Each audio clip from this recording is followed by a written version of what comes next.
welcome to Darien House Children's Hospice in Chorley. I'm Sophie Saunders and I'm the fundraising manager on the fundraising team here at Darien. Our target each year is increasing, and this year it stands at £3.75 million. We are one of the most cost-effective children's hospices in the whole of the UK, but that still equates to over £9,500 each and every day that we have to raise in order to continue to provide the support that our families so desperately need. We look after over 300 families from across the county and a further 250 bereaved families whose support never ever ends. We're there for them for whenever they need us, and we never ever forget any of our families. That's why this provision is so important to our communities, and that's why we really need the support of people like you and Legends Fire North West Rally Stages and the things that they've done for us throughout the years. This is the hydrotherapy pool which we use for the children and the young people that use Darien House. The hydrotherapy activities, fun activities. It stimulates the muscles and relaxes them. This is Smile Park, our newest facility at Darien House. It was created with the concept of looking after the whole family. So it was creating the ability for siblings to play together alongside one another, irrespective of their ability or disability. It's a place of fun, love and laughter, and our children love it. On behalf of all the children, families and staff here at Darien House, we want to say a huge thank you to everybody that was involved in the Legends Fire's North West Rally Stages. From implementing all of the organisation to everybody that took part and everybody that made sponsorship or a donation to Darien House. It really does make a difference, and together we can make a difference. Thank you. For the second year running, Darien House is the charity chosen by the North West Stages to support. On to the Blackpool Promenade Stages for our second pair. And Tony Bardi, as we can see, going down the promenade there, knocking a few barrels out the way. Aaron Newby right behind him, on a charge as well. And as you can see, the waves are still crashing and the water is still lying on the surface.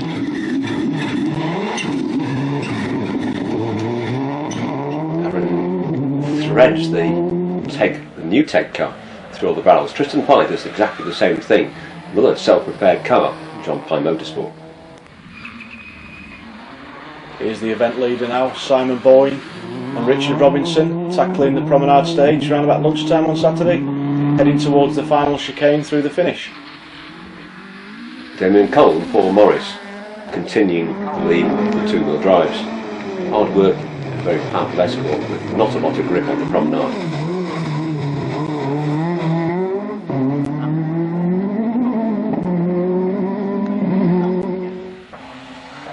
Here we have the Constantine brothers again, putting a really good showing up this year after last year's accident they had on the prom. I'm sure they'll be well happy with the result so far. As we've seen from some of the in-car footage, they're just chatty in the car. Yeah, I think they've got their own way of doing the notes. And here we can see Ian and Catherine Forgan coming down the prom. Look at the back wheel there, it's got quite a lot of camber on it. This is due to the accident they had at Wheaton by the looks of it. See how far they can get, approaching the finish of that stage.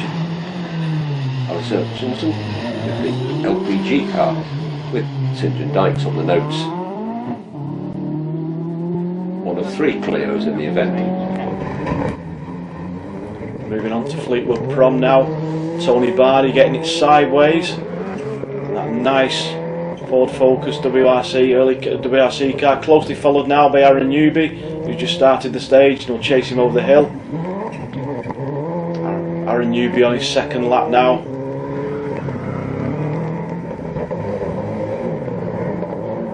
Tristan Pye around the split. As you can see, it's still very wet, and Tristan will be chased by Mark and Andrew Constantine. It's an interesting battle with Andy Fennick chasing Simon Bowen.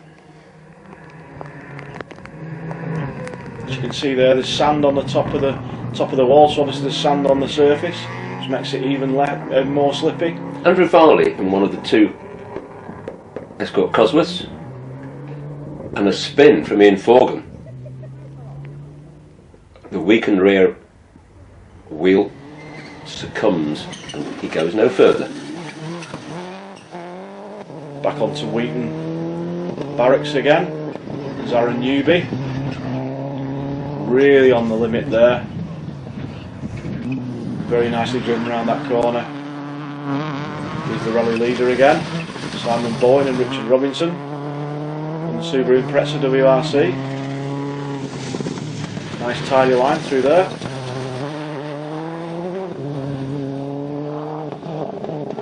This pair of stages at Wheaton, slight variation but some of the mileage.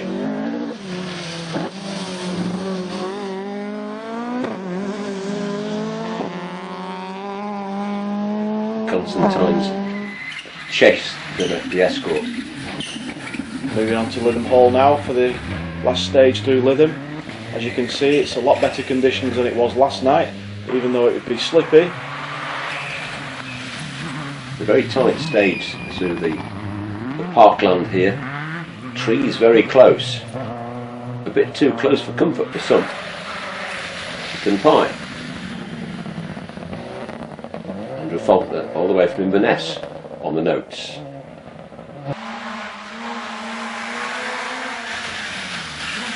The Constantines.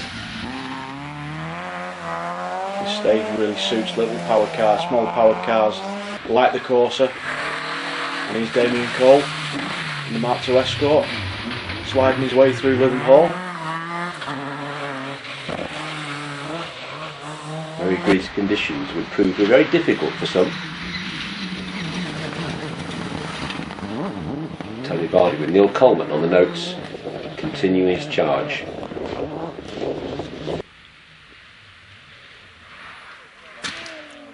We mentioned the trees. Steve Southall will go no further.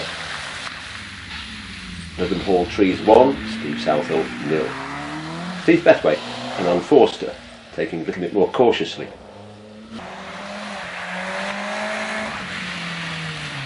Here's the LPG Clio again, another class winner.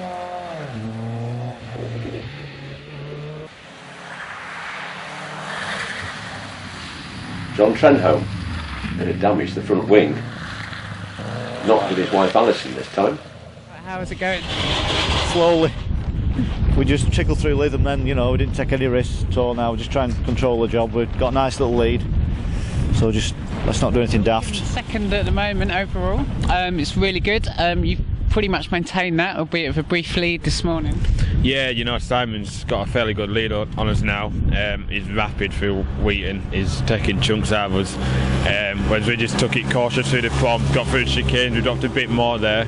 But no, I think we've just got to maintain second now, you know, stay behind Simon. You know, I'm not bothered about him, but I need to keep Tristan and Tony behind because sometimes they catch me and sometimes we take it back, but it's just nip and tuck every stage. I bust 3 tyres and 2 wheels on the dock stage, so what happened? Maximum. I just went too fast through a right left and went off the side and there were a load of concrete blocks. So after Tony Bardi had that problem on Fleetwood Docks, it would leave him back in 4th place with Aaron the man here now, Aaron Newby, the man to chase, to try and get that final podium place. As it goes into darkness, all the lights are fitted to the front of the car for the final 4 stages, 2 along Blackpool Promenade and a final 2 at Wheaton. Simon Boyne and Richard Robinson hoping they can just drive round these last 4 and hold on to the lead that they've already got. So Tony Bardi setting off now, he's got 4 stages left after his problems on Fleetwood Docks. He's got some catching up to do. Tristram Pine currently in 3rd, and by the end of the 4 stages, including this one, he'd overhauled Tristan into 3rd place, getting that final podium place. So all in all, a good weekend for Tony. Here we are now at the finish in the Norbreck Olympia. Champagne spraying indoors as the podium is made up of our 3 winners. Simon Bowen looking very happy, kicks the door shut. 2 years of non-finishers and very delighted Simon Bowen. I'm going to let him tell his story. This is what you wanted, wasn't it? out of all the rallies you do, all the nationals you do, this is my home event. I've been trying for that long and had that much aggravation. You know, so I can't tell you how special it is to win this rally. I really can't. You know, to me and Richard. And last night I was a little bit worried because Bob had tipped you off, and then you were 10th, weren't you, in the running and the wrong tyres? I know, just mixture of wrong tyres and slight misjudgment really. Maybe I should have pushed a bit harder on the prom, but I didn't want to throw it off, you know. And when you're skittering about everywhere and aquaplaning all over the place, you've just got to drive as you can, haven't you? Last night you came from nowhere, you're in the lead. It's been a tough day, hasn't it? Yeah, it has. I mean, I should be happy with third, but that's me all my life. I never have, and I'd have loved to have won. But also, if I'd been fourth and close to third, you're also annoyed. So it's about time you won something anyway, Bowen. So. Well, that was the end of the Legend Fires Northwest Stages 2016, and what a fight it was. At first we had no idea, but Tony Baldy was right at the top, then Simon came back, and then he was losing a bit of time. Aaron was always in the running, and Tristan Pye was close too, so there was no obvious clear winner from the start, and they battled it right out to the end. I hope you enjoyed the action, and I look forward to seeing you again next year.